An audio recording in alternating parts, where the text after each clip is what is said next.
Oi, Ana, boa tarde, tudo bem? Olá, Letícia, tudo bem com você? Tudo bem também.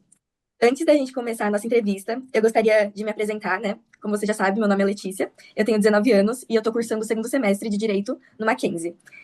E sou eu e a Maria, né? A gente tá na mesma sala. E vocês já se conhecem, certo? Sim, nós já nos conhecemos, a Maria Clara, sim. Ok. Então, só pra gente introduzir aqui rapidinho, a nossa entrevista é da nossa matéria de Direito Constitucional. Portanto, a gente vai te fazer algumas perguntas relacionadas à Constituição. Perfeito, estou à disposição, Letícia. Certo, Ana, eu vou começar pela primeira pergunta, então. Eu queria que você se apresentasse e contasse um pouco da sua trajetória na advocacia trabalhista e empresarial.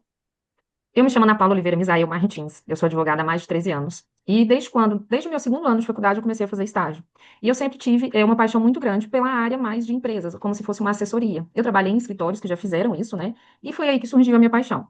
Sempre gostei muito do trabalhista. O empresarial veio depois com a prática, principalmente depois que eu comecei a trabalhar com assessoria, né? Ou seja, aquele contrato fixo mensal onde eu presto assessoria para as empresas. Então, foi onde eu investi nas minhas especialidades. Então, eu faço trabalhista e empresarial, mas o meu trabalhista é mais voltado para as empresas, ou seja, para o lado pró-reclamada.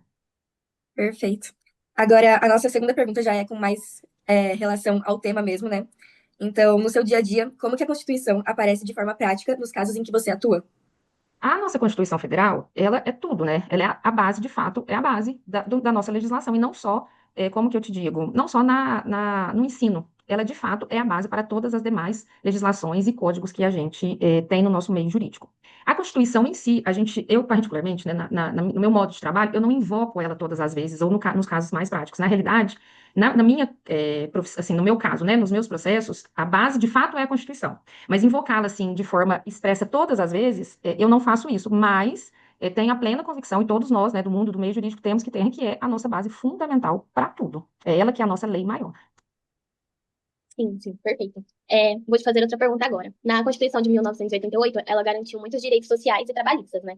Quais desses dispositivos você vê sendo mais aplicados na sua prática?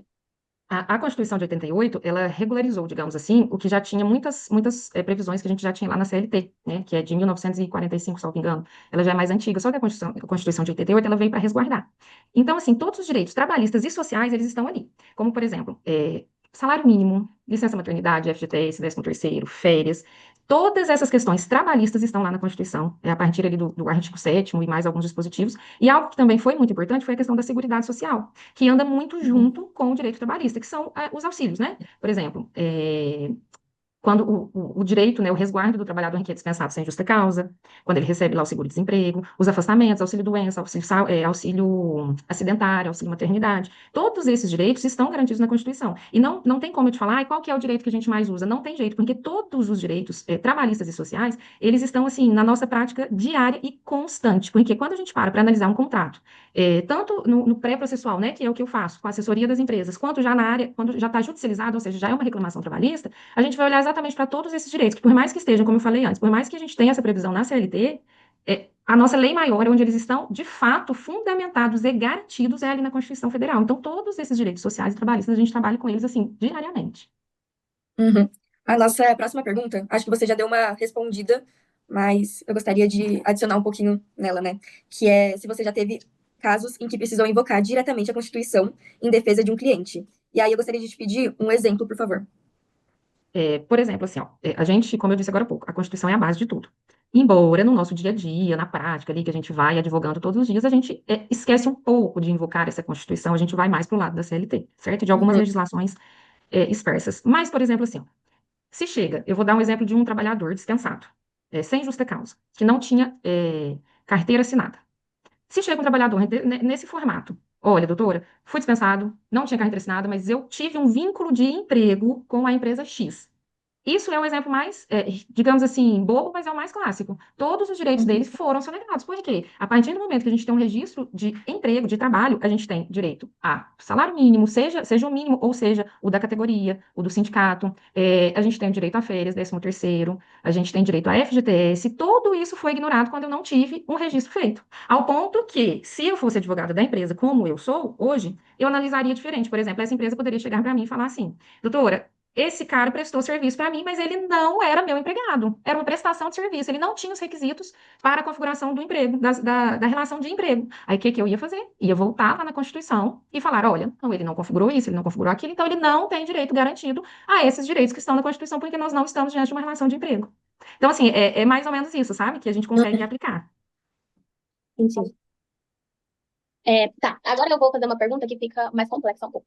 Na teoria da Constituição, a gente estuda a supremacia constitucional, né? E eu queria saber como você percebe essa supremacia no funcionamento da justiça do trabalho e nas relações empresariais.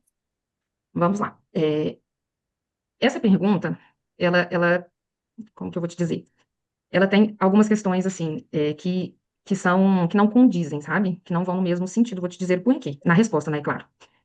A questão da garantia desses direitos, do que a gente vê na Constituição, na esfera trabalhista, é de fato tudo isso que eu acabei de falar. Todos os direitos sociais e trabalhistas estão garantidos na Constituição Federal. E, de fato, gente, a nossa Constituição é a nossa lei suprema, a gente precisa baixar a cabeça e ela vai ser aplicada, certo? Tanto é que a gente tem recursos específicos em caso de violação, de recursos que só vão para a nossa Suprema Corte, que é o STF, diante de uma violação. Então, quer dizer, ela não pode ser violada, ponto. Porém, a questão empresarial, ela fica um pouco assim, pelo seguinte, lá na Constituição, a gente tem a previsão o livre direito, né, de empreender, a autonomia, de ser autônomo, a livre iniciativa de uma atividade econômica, mas nós temos também essas questões trabalhistas. E no direito empresarial, a maioria da legislação, ela está ali nos códigos, tanto que a gente não tem um código específico de direito empresarial, a gente tem dispositivos no Código Civil e algumas leis especiais. E quando a gente fala sobre essa aplicação, ela converge. Por quê? A livre iniciativa, eu posso ter uma livre iniciativa, mas eu preciso respeitar as outras normas constitucionais que me impõem garantias aos trabalhadores, digamos assim. Então, essa livre Uhum. iniciativa não é assim tão livre, entendeu? Mais ou menos. Então, é Sim. onde a gente entra, né, em conflitos judiciais, extrajudiciais, esferas até doutrinárias, para tentar conciliar essas questões. Sim. Ana, uma coisa que a gente já sabe, né, é que existe sempre uma tensão entre a liberdade de iniciativa das empresas e os direitos fundamentais dos trabalhadores. Aí eu gostaria de saber como que essa tensão se manifesta nos processos em que você atua. Exatamente sobre isso que foi mais ou menos a minha resposta anterior. Veja bem, a gente tem a livre iniciativa econômica, mas a gente tem uma obrigação de os empresários cumprirem com os direitos trabalhistas e Uhum, sociais em relação a essas previsões constitucionais. Então, a prática disso, essa tensão prática, é o que a gente vê dentro da Justiça do Trabalho, é o que a gente vê nos processos. Ou seja, o reclamante falando que ele tem direito a isso. Ah, eu tenho direito a isso porque eu trabalhava assim, assim, assado, e o inciso X do artigo 7º da Constituição me garantisse isso. Aí eu vou lá e vou falar, não. O advogado empresarial, por exemplo, não, você não tem direito, porque não era assim, não era assado, isso, isso. Então, assim, é exatamente neste aspecto que existe essa tensão. É o empresário tentando diminuir ali, porque a carga, gente, é muito grande. O Brasil, a gente é um país onde essa legislação trabalhista, ela é muito protecionista, ela é extensa, então, o empresário ele precisa cobrir muito financeiramente, muitas despesas para que sejam garantidos esses direitos dos trabalhadores. E aí é onde, na minha opinião, né, fica essa questão da livre iniciativa, será que ela está tão garantida assim como os direitos do trabalhador estão? Entende? sim. Sim, sim. Alguém falou alguma coisa? Acho que travou pra mim. Não, Oi? já. É só você fazer essa última pergunta. Tá bom, tá. Então, Ana, para fechar, eu gostaria de saber, na sua opinião, da Constituição de 1988, se ela ainda atende bem às demandas do mundo do trabalho e das empresas hoje. Ou você acha que precisa de uma reforma constitucional nessa área? Na minha opinião, não atende. A Constituição de 1988 foi espetacular na época. Foi um marco, na realidade, para nós, do nosso direito. Ela é uma das constituições mais completas do mundo. Porém, hoje, para os anseios da sociedade, como eu falei, né, anteriormente, em relação às questões trabalhistas e sociais, a gente precisaria rever, porque é um modelo que já não se, na minha opinião, já não se aplica mais e não se sustenta, né? E a questão prática, assim, disso foi a reforma trabalhista. A reforma trabalhista veio, alterou, na realidade, alguns dispositivos da CLT que foram significativos, que, na minha opinião, foram muito bem alterados, a aplicabilidade seria espetacular. E não no sentido de tirar garantias dos trabalhadores, não, mas no sentido de ser mais equânime, para que o empreendedor, para que o empregador possa exercer, de fato, seu direito constitucional de livre iniciativa. Porém, na prática, quando ela foi sendo aplicada essa reforma, ela foi sendo alterada no próprio no próprio judiciário. As próprias decisões judiciais foram extirpando a aplicabilidade dessas alterações dentro da nossa CLT.